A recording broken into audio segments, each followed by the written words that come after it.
Never pick the easy road. Never. Never. And it always goes back to kind of the hero mentality. Never pick the easy road. Ever in your life. That is the one road that is doomed. If you want something like 6-minute abs, you may achieve what you wanted, but you want the permanent fix. The permanent fix comes from the hard road. The hard road gives you permanent results. The easy road gives you the quick fix. You will go back to where you started on the easy route. That hard route is so permanent that it ends up callousing you everywhere. Everywhere. You keep a six-pack forever. You keep it. You keep it. Because you know the work that goes into it. Yeah. When you get to where you want to go in life, you finally get there, you finally reach that point, and you're there, and you're happy as hell. Realize this, you're not there yet. When you get that feeling that you arrived, be afraid, be truly afraid, because now you start to do this. Slowly die. Slowly die. Either you're getting better or you're getting worse. You're not staying the same. So when you get to where you think the journey is ended, and you're sitting back and like, I arrived, I'm on Mount Everest. I climbed 29,029. Yeah. The best thing to do is fall back down that damn mountain as fast as you can and start climbing. So I got a question about what I think about when I'm tired during competition. I don't think about myself when I'm tired during competition. I think about the people I'm competing against. What are they thinking about when they see me tired? See, they got a tattoo on my back that says, show no weakness. It's there for a reason. Whenever you show weakness, you make them feel really good about themselves. See, in competition, everybody's a dog. So they're waiting for you to let down some scraps. It's that first who left those scraps down makes that dog hungry. That dog wants to eat. So make sure one thing, don't worry about yourself when you get tired. Worry about what the competition's thinking about, because they're looking for that chink in the armor. They're looking for that one slight thing that you did that shows them that you're you're tired, you're exhausted. Maybe you didn't put all the work into your craft. They're looking for it. Don't make them find it. Stay hard.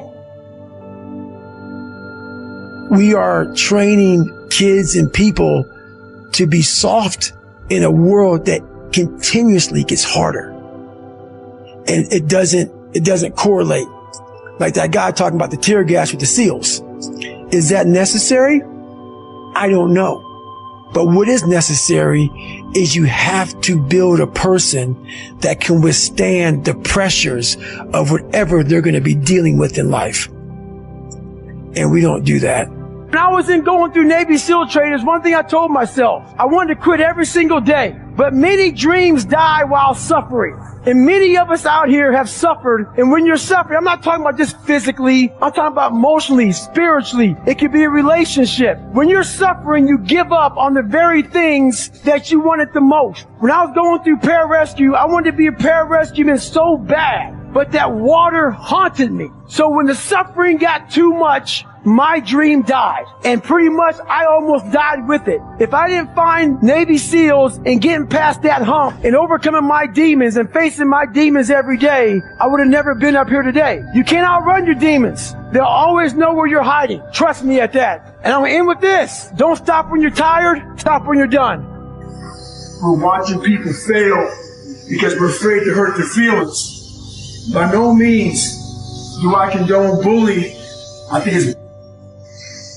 But I will say one thing. I believe in the truth and telling the truth. A lot of us have loved ones, friends, people we see every day who are gaining weight, getting out of shape, not going to school, being lazy, but we're afraid to tell them the truth. Not being bullies, but afraid to tell the truth. One thing that changed my life is my grandfather.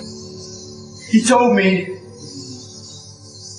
you're going nowhere in your life, not being anything.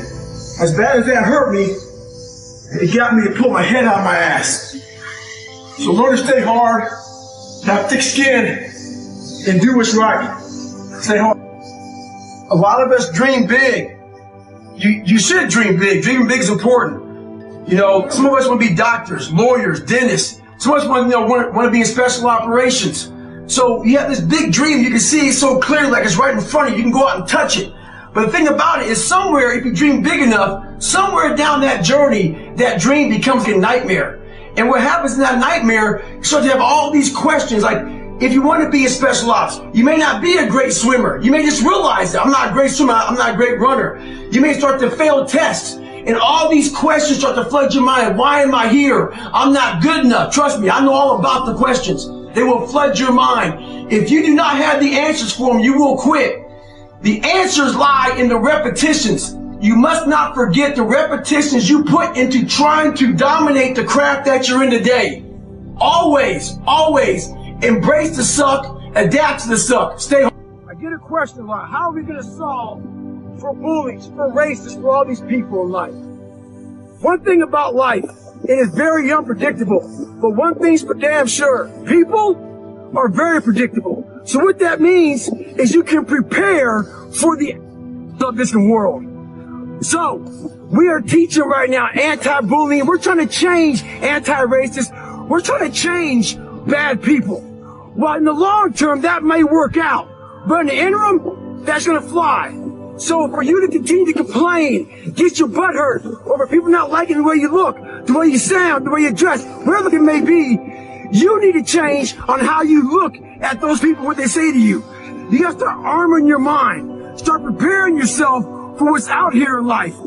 Build confidence. Build self-esteem. So if people talk to you, it doesn't matter. Stay hard. One of the keys to my success in life was I was able to see myself at the end of a very difficult task before I even started it. When I was 297, out of shape and afraid of water, I was able to see myself at graduation as a Navy SEAL. But as time went on, I kept on getting rolled back to day one. And every day got longer and longer. So what I had to do was I had to take this big chunk and make it small. So I became the master of the one day that I was living. We have to do that now. We don't know when the end is coming to this. So we got to master that one day. It may keep on getting pushed back day after day. If you master that day and want to be harder and stronger, you'll figure it out. Stay hard. This isn't for the masses. This is for those who want to leave normal behind. Those who are in search of a new realm. It's a lonely journey. You're isolated. Those who used to keep pace with you will fall off. They'll see where their world ends and yours begins. Your ability to suffer, endure, outwork must be greater. You must be willing to extend yourself to the limit with no guarantee of success. Every day, you must ask yourself, did I do enough? Stay hard. But I saw everybody as better than me. Everybody came from a better place than me. You don't know anybody. You don't know where they come from, who they are. We all see the surface of somebody. Like right now, people love putting a title on me when they meet me. Oh my God, you did 4,030 pull-ups in 17 hours. You ran 205 miles in 39 hours. You did this, you did that. You know, all these accomplishments that I've done now, they want to put a title on me, not knowing my backstory, not knowing how I got here today. We keep everything at such a surface level, but through failure is great success. For those people who are willing to stay the journey and stay the long journey, at the end of that becomes a very sharp sword, a very, very sharp sword. If you continue to beat that thing in the ground and beat it and beat it and beat it and throw it in the fire and throw it in the fire, I'm talking about us as human. And if we can always come out of the fire and come out of the fire, pretty soon, if you look at that fire the right way, you will be as sharp as a sword. And it's the honest to God's truth. Your mind will gain strength through the hell you've been through.